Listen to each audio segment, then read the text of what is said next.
Oke,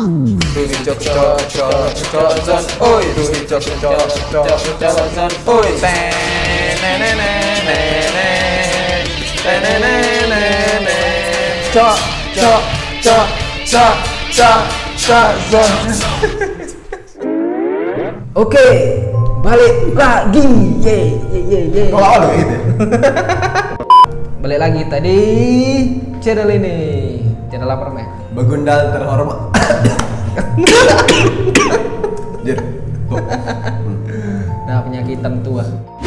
Oke, di episode kali ini kita ke dalam negeri dulu ya. Sempat ada yang request dulu. Ada yang minta katanya suruh bahas konspirasi di dalam negeri lah. Macam ada yang nonton kita.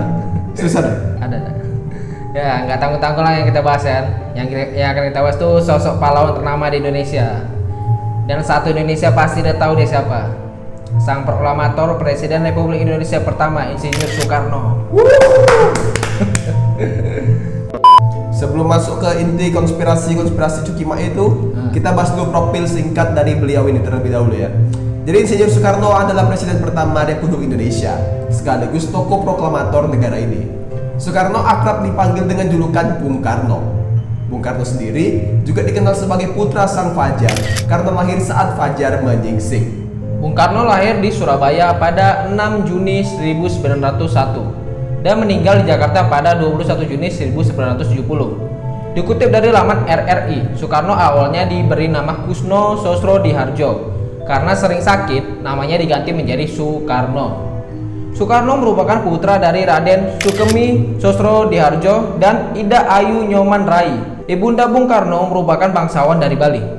Kedua orang tua Soekarno ini bertemu saat sang ayah menjadi guru di Bali. Jadi, Soekarno hanya sebentar tinggal dengan kedua orang tuanya di militer. Terus, abis itu beliau itu pindah ke Surabaya untuk menyelesaikan pendidikan sekolah dasarnya. Di mana selama di Surabaya ini, Bung Karno tinggal di kediaman Haji Omar Said Jokro Aminoto. Setelah tamat, Bung Karno melanjutkan pendidikannya di HBS atau Huger Burger School. Lulus pada tahun 1920, Soekarno melanjutkan pendidikannya di THS, Teknis Huger School di Bandung. THS ini merupakan cikal bakal dari Institut Teknologi Bandung. ITB sekarang. Itulah dia. Soekarno lulus pada 25 Mei 1926 dan mendapat gelar insinyur. Mantap nih presiden kita loh, jenius lagi. Dia cikal bakal ITB ya. Kalau gak jenius gak jadi presiden dia. Ya, Tapi sebelum masuk ke pembahasannya ini kan nanti banyak kali istilah-istilah dalam bahasa Hindia Belanda gitu-gitu kan. Jadi kalau misalnya nanti banyak salah pelafalannya ya kami mohon maaf dulu ya Be ya. Nanti ada ditulisin apa ya? Susu. Iyalah. Oke, sip. Apa kosan? Buat aja. Oke, lanjut. Setelah lulus, Soekarno mendirikan Biro Insinyur bersama dengan Insinyur Anwari pada tahun 1926. Selama di Bandung, Bung Karno aktif dalam banyak organisasi. Beliau juga mendirikan Partai Nasional Indonesia pada 4 Juli 1927. PNI adalah partai yang bertujuan untuk memerdekakan bangsa Indonesia. Karena tujuan inilah Soekarno dipenjara pada 29 Desember 1929 di penjara Sukamiskin. Bung Karno kemudian berulang kali dipenjara karena beliau tetap teguh memperjuangkan kemerdekaan Indonesia. Perjuangan Soekarno ini panjang kali panjang lah pokoknya. Kayak mana tuh? Sebelum akhirnya mampu menyatakan kemerdekaan Indonesia, tepat pada tanggal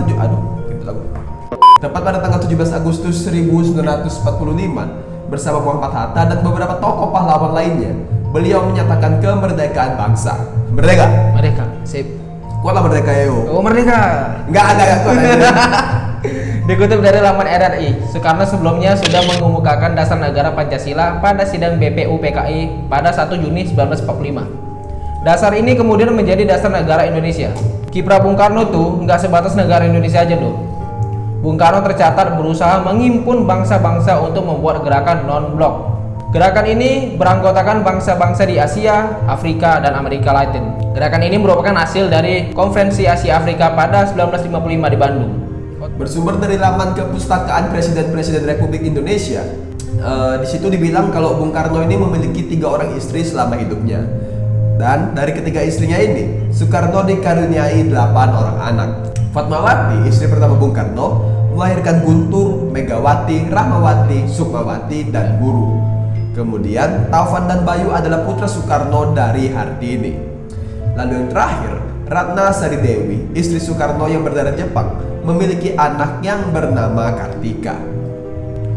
Bung Karno menyerahkan jabatannya sebagai Presiden Indonesia setelah terjadi gejolak politik.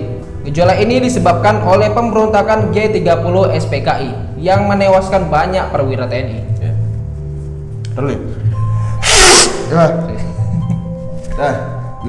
Kemudian Soekarno wafat di RSPAD pada tanggal 21 Juni 1970 karena sakit yang terus memburuk. Beliau dimakamkan di Blitar dekat dengan makam sang ibunda Ida Ayu Nyoman Rai. Ya begitulah ya, kira-kira profil singkat dari presiden pertama kita, Bung Karno ini. Tapi nggak sampai situ aja nih. Kalau bahas perjuangan Bung Karno pasti panjang kali lah ya kan. Nah, sekarang kita lagi nggak bahas tentang itu, melainkan kita akan ngebahas konspirasi mengenai presiden pertama kita ini.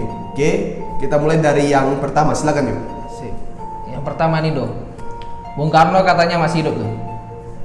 Ya, banyak. Beberapa waktu lalu kita sempat dihebohkan nih dengan video viralnya pemberitaan tentang mantan presiden Indonesia pertama, Insinyur Soekarno, yang dikabarkan masih hidup. Kabar tersebut tersebar lewat sosial media seperti TikTok dan Instagram yang menyebutkan jika Insinyur Soekarno sebenarnya masih hidup hingga saat ini dan disembunyikan oleh keluarganya di Lampung. Bahkan Batur Kani, orang yang memberikan statement tersebut, bersedia buat nganter siapapun yang ingin bertemu dengan Bung Karno. Tapi dengan syarat orang yang diantar ini harus tetap menjaga kerahasiaannya gitu. Yang kita nggak tahu pasti itu benar apa enggak ya kan. Tapi menurut aku sih kayaknya kagak loh. Ya benar sebenarnya. Pasti hanya cuma keisakan orang-orang aja untuk mencari perhatian.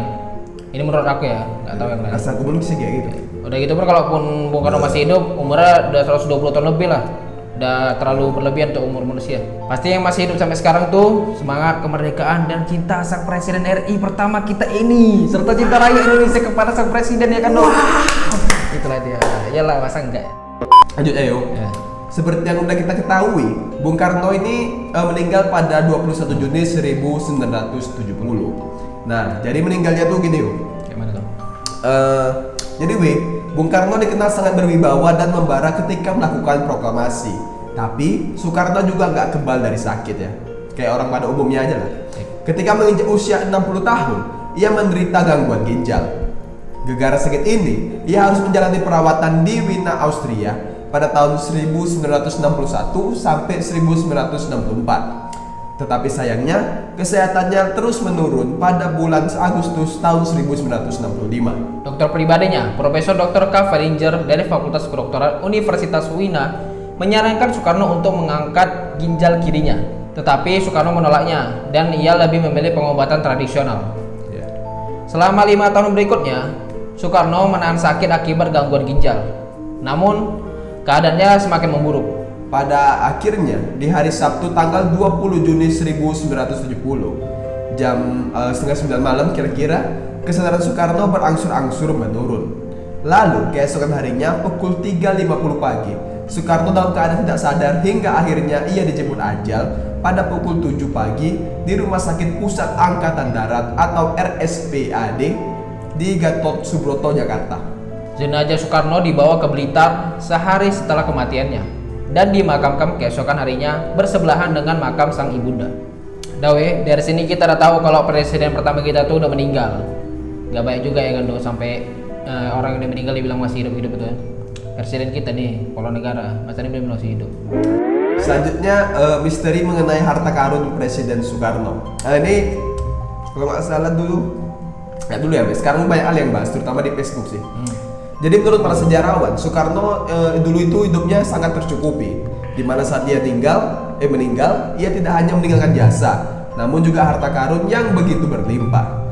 Saking banyaknya tuh, harta karun Soekarno katanya dapat menyelamatkan utang negara yang tengah menumpuk ini. Jadi kalau misalnya ada dengar suara-suara agak-agak bocor suara-suara itu, ada orang keyboard di sebelah Pesta. Jadi maaf. Dekat kan? Dari penelitian yang dilakukan sebuah badan penelitian internasional, dari seluruh presiden Indonesia yang paling terkaya, di urutan pertama ialah Bung Karno. Dengan total kekayaan mencapai lebih dari 55 triliun rupiah. Terdiri dari benda-benda tak bergerak seperti tanah, rumah, dan logam mulia, berupa batangan emas yang berton-ton beratnya disimpan di bank-bank Swiss.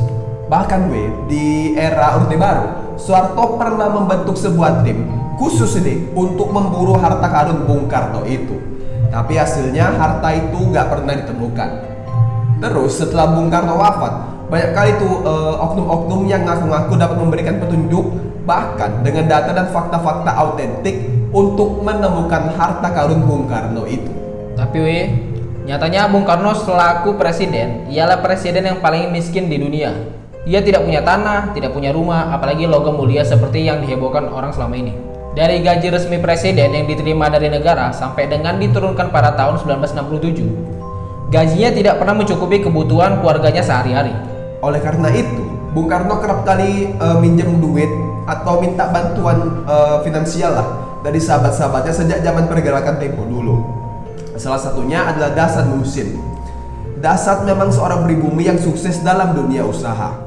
Selain Dasat, terkadang beliau minta bantuan dari Teuku Markam. Walaupun begitu, di tahun 1966 sampai 1967 dan seterusnya, tetap saja Bung Karno diberi gelar koruptor agung. Padahal katanya, beliau ini nggak kaya-kaya amat. Mulai bertolak belakang nih loh.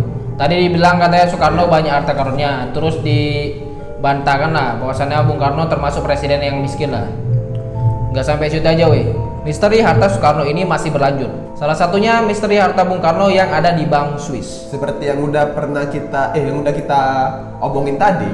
Jadi kisah emas Soekarno yang konon disimpan di Swiss ini telah jadi sebuah kisah misterius yang dikisahkan oleh orang-orang dari mulut ke mulut.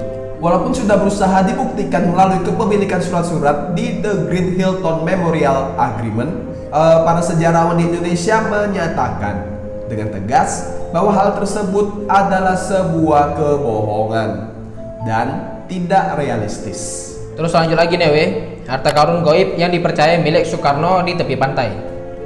Pelaku pencarian harta karun goib di bibir pantai Dusun Muara di Kabupaten Mamuju Utara, Sulawesi Barat sempat menghebohkan warga sekitar. Ini terjadi setelah salah seorang tokoh setempat yang bernama Eyang Guru mengaku telah menerima adanya wangsit 7 titik lokasi harta karun goib. Bahkan Wakapolres Mamuju Utara Kompol Mihardi pun menduga harta tersebut merupakan peninggalan dari Insinyur Soekarno. Ada lagi nih, wangsit harta karun Soekarno dari Raja Majapahit. Selain ribuan ton emas yang dianggap disimpan di luar negeri, ada juga sekelompok pemburu harta karun di Jember, Jawa Timur yang berusaha mencari keberadaan barang-barang berharga milik Soekarno. Berawal dari wangsit harta peninggalan Soekarno dan Raja Majapahit, 8 orang nekat menggali sebuah lubang di bawah sebuah batu yang ada di kawasan hutan RPH Mumbul Sari. Ya tetap aja lah, hasilnya nggak menemukan apapun. Nggak sampai situ aja, ada lagi. Nggak sampai situ aja, ada lagi katanya Bung Karno ini punya intan Trisakti. Nah apa tuh intan Trisakti apa ya? Jadi pada tahun 1965 ada sekelompok pendulang intan di bawah pimpinan Mat Salam menemukan intan sebesar telur burung merpati di Sungai Tiung, Kecamatan Cempaka, Banjarbaru, Kalimantan Selatan. Intan itu mereka persembahkan kepada Bung Karno sebagai Presiden RI. Oleh Bung Karno, intan tersebut diberi nama Intan Trisakti dengan harga saat itu sekitar 10 triliun rupiah. Tapi secara tegas, Bung Karno memutuskan intan Trisakti bukanlah milik pribadinya, melainkan milik negara Republik Indonesia dan diinstruksikan agar intan tersebut disimpan di ruang khusus di Bank Indonesia, tempat penyimpanan Piala Thomas dan All England yang pernah diperoleh oleh Indonesia. Selain intan Trisakti ada intan-intan lain yang ditemukan di lokasi Cempaka. Di antaranya adalah intan Putri Malu, intan Galuh Cempaka 5, dan intan Galuh Plumpung. Ada kepercayaan di kalangan para pendulang di Kalimantan. Kata-kata intan atau berlian tabu untuk dipergunakan dan kalau mau menyebut intan harus diganti dengan kata Galuh. Baik di era Orde Baru maupun Orde Reformasi, keberadaan intan Trisakti tidak pernah diketahui. Gubernur Bank Indonesia kala itu ternyata tidak tahu menahu tentang adanya intan Trisakti ini. Apalagi kalau intan itu pernah disimpan di Bank Indonesia. Padahal penemuan intan Trisakti sempat menggemparkan kalangan dunia batu mulia. Intan tersebut hanya kalah besar dari intan terbesar di dunia yang menempel pada mahkota Ratu Elizabeth II dari Inggris yang bernama Intan Koh-i-Noor. Namun ternyata intan Trisakti sampai saat ini tidak diketahui di mana keberadaannya, hilang dan raib dari Nusantara. Itulah beberapa misteri dari harta karun Bung Karno. Oke lanjut, ada apa lagi Kau tahu ini apa? Apa tuh? Super Semar. Nah, ini dia teka-teki Super Semar. Super Semar atau Surat Perintah 11 Maret adalah sebuah perjanjian yang ditandatangani oleh Insinyur Soekarno pada 11 September 1966. Surat ini diracik oleh Markas Besar Angkatan Darat yang pada masanya menugaskan Letnan Jenderal Soeharto untuk menjaga Indonesia dari gejolak politik pada tahun 1966. Surat ini juga lah yang kabarnya menjadi batu loncatan pertama bagi Soeharto untuk mencalonkan dirinya sebagai seorang presiden. Setelah penandatanganan selesai, tidak ada lagi yang pernah melihat surat asli Super Semar. Surat yang disimpan pemerintah sekarang disebut-sebut sebagai salinan belaka. Jadi yang asli itu nggak tahu yang mana. Sip. Beberapa orang bahkan curiga surat tersebut hanyalah dokumen palsu agar Soeharto dapat menguasai pemerintahan Indonesia di tahun itu, tepatnya di 1966. Ya begitulah misteri Super Semar ini. Nggak tahu kita akan kebenaran surat aslinya bahkan sampai sekarang ya kan. Terus terakhir nih loh, tongkat komando legendaris Bung Karno sama ciri khas peci miring sang presiden, tahu lah kan? Iya, di bawah-bawahnya. Selama masa hidupnya, rakyat mengenal Soekarno sebagai seorang presiden yang sangat berwibawa. Salah satu ciri khas Soekarno adalah tongkat komandonya yang tidak pernah absen ia bawa kemana-mana. Nah, tongkat inilah yang katanya punya ilmu sihir gitu loh. Menurut sejarahnya, tongkat Soekarno sebenarnya ada 3, namun hanya satu jenis yang sering dibawa oleh sang proklamator ini. Tongkat yang kini berdiam di Museum Kepresidenan RI ini dikabarkan ya, nggak tahu apa enggak ya, udah menjadi sumber kekuatan dan kemakmuran dari Soekarno sendiri. Bahkan menurut kabar yang beredar, tongkat komando Soekarno juga dapat menolak bala karena dihinggapi oleh makhluk halus. Ada penunggunya lagi tuh. Yap, udah boleh masuk nih ke mistis-mistisan ini. Karena ini berbau mistis, jadi kalian bebas lah mau percaya atau enggak ya. Sebelumnya dari pembahasan tadi sih kok boleh percaya boleh enggak juga sih. Terus lanjut lagi nih ke peci miring sang presiden kita. Presiden Soekarno identik dengan penampilannya yang gagah dan rapi. Bahkan dengan peci yang terlihat miring, ia tetap terlihat karismatik dan berwibawa. Setelah diselidiki, alasan Soekarno selalu menggunakan peci ini adalah untuk menutupi luka goresan di dahinya. Peci ini juga bukan peci sembarangan. Soekarno membeli semua pecinya dari penjahit ternama, yaitu Mustafa. Menurut sumber terdekatnya, peci tersebut dianggap sebagai pembawa keberuntungan. Ya begitulah konspirasi misteri serta serba-serbi mengenai sang proklamator Presiden RI pertama kita, Bung Karno. Beberapa ada yang mistis dan ada yang masih menjadi misteri sampai sekarang. Terlepas dari semua itu, kalian bebas mau percaya apa enggak lah. Tapi yang penting ya, kita harus selalu mengenang jasa beliau, terutama perjuangan beliau ini dan para pahlawan lainnya dalam memerdekakan Indonesia. Merdeka! Oh sip, oke merdeka. Oke wes, segitu aja lah dulu pembahasan kita pada video kali ini. Bagi yang mau request silahkan tinggalkan jejak ya. Aku lihat lagi macam-macam yang nonton kita bangsa.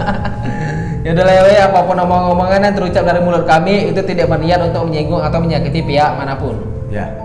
Terima kasih telah menonton. Mohon maaf jika terdapat banyak kesalahan dalam proses penyampaian kami. Saya Dio, Saya Pando. kami pamit undur diri dan sampai jumpa di video berikutnya. Subscribe yang banyak. Kami butuh uang untuk bayar kosan. Subscribe yang banyak. Kami butuh uang untuk bayar kosan. Subscribe yang banyak. Kami butuh uang untuk bayar kosan. Subscribe yang banyak. Kami butuh uang untuk bayar kosan.